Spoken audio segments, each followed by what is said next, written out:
করছি, সেদিন জাহান্নামীদের ভীষণ কষ্ট হবে, আর জান্নাতীদের জন্য অত্যন্ত আসান হবে, অবস্থাটা খুবই আরামের হবে।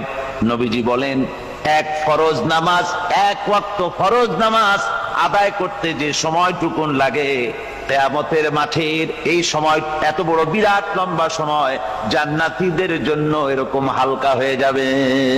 সুবহানাল্লাহ।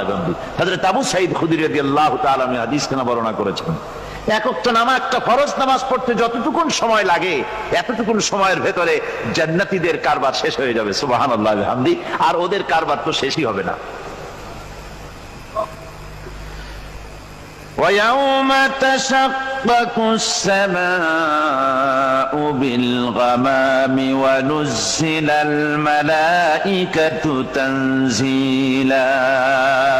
ওরা ফেরেশতা দেখতে চায়। সেদিন আসমান সমূহ